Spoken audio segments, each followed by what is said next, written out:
তোমরা কি ঘুম থেকে উঠে গেছো? আমিও উঠে গেলাম, অনেকটা সময় হয়ে গেছে। আজকে রান্না করব, এই দেখো বাঁধাকপি। বাঁধাকপিটা আজকে রান্না করব।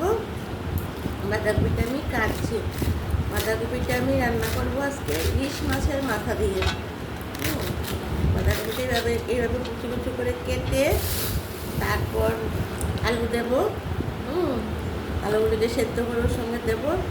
আর ইলিশ মাছের সেদিন যে মাছটা খেয়েছিলাম, মাথাটা রয়ে গেছে, ইলিশ মাছের মাথাটা, ইলিশ মাছের মাথাটা দিয়ে এই সবটা বাঁধাকপি, ওটা বাঁধাকপি এখন কাটবো, এই একটা তরকারি রান্না করবো।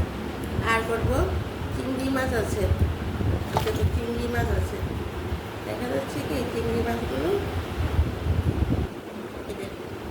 এই চিংড়ি মাছগুলো রান্না করবো বেগুন দিয়ে, টমেটো দিয়ে,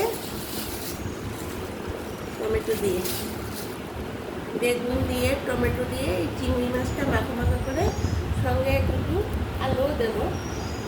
সঙ্গে একটু আলুও দেবো, দিয়ে এরকম পাতলা পাতলা করে কেটে বেগুন আলু দিয়ে এই মাছটা রান্না করব। আর ডাল তো একটা হবেই।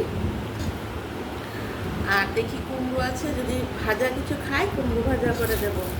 আর সঙ্গে দই একটা থাকি, তো তরকারি তো বাঁধাকপি। তাহলে আমি আজকে রান্না করছি ডাল, ইলিশ মাছের মাথা দিয়ে বাঁধাকপি আর চিংড়ি মাছ আলু বেগুন দিয়ে করব।